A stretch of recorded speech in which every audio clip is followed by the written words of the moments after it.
Hello, everyone. My name is Erica Mean. I'm an Associate Professor of Literacy Education at UTEP and co-chair of the Department of Teacher Education. Thank you for the opportunity to present today as part of your Ignite presentations in Clint. Today, I'm going to talk a little bit about using students' assets for learning across the content areas. And I'm going to start by sharing a little bit about the UTEP Edge. Some of you may have already heard about this, but the UTEP Edge is a 10-year strategic student success framework that involves faculty, staff, and students across all units on the UTEP campus.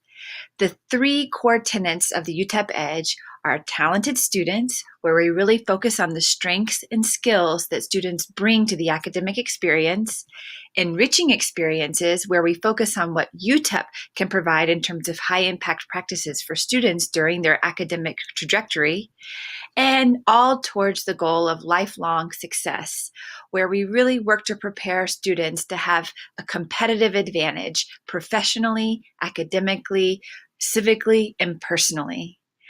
All of this is geared towards 9 key outcomes, learning outcomes, that we hope that students will have when they graduate, ranging from leadership to critical thinking. And the idea is to give students a competitive edge in the workforce and in their lives. So the idea, one of the key premises behind the UTEP Edge, and really when we focus on the talented students aspect of the UTEP Edge, is this idea of an asset-based approach.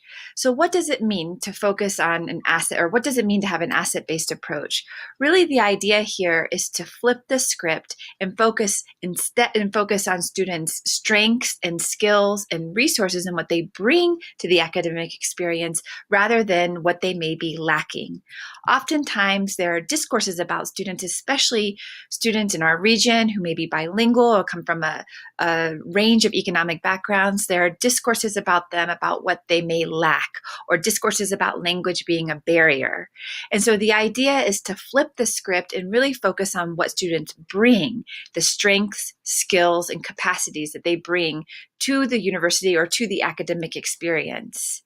And the way that we're defining assets is in terms of talents, skills, capacities, and strengths of individuals, associations, and communities that can be mobilized for action and for change. The idea here is that assets are both individual and they're collective. And the one example that we often use is the example of bilingualism. Bilingualism is a tremendous asset. It's something that we have, that you have in your head, you can speak it, it's an individual skill set, but it comes from one's family, one's community, from the school, from dual language programs. So it's also collective in that way. And that's an example of a tremendous asset that many of our students bring that is both an individual and shared collective asset.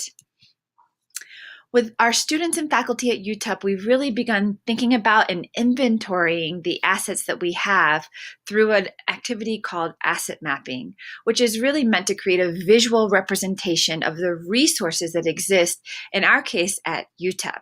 And it can resources that students bring, what resources exist in their departments and their majors, and then also the resources of the larger community.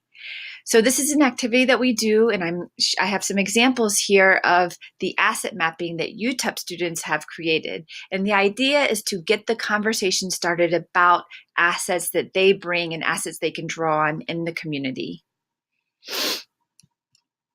So there's a very strong research base that supports asset-based approaches, particularly in the classroom. And a lot of this research comes out of K-12 education, and we're applying it to higher education.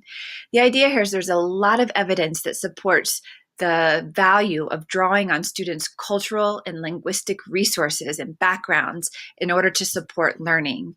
And we also know that learning is a social practice, and the more that we can do to promote interaction in the classroom, the more learning we're going to have in our classrooms. There's a lot of teaching strategies that are associated with an asset-based approach, and you can see some of them listed here: project-based learning, translanguaging pedagogy, but the one that I'm going to emphasize right now is writing to learn.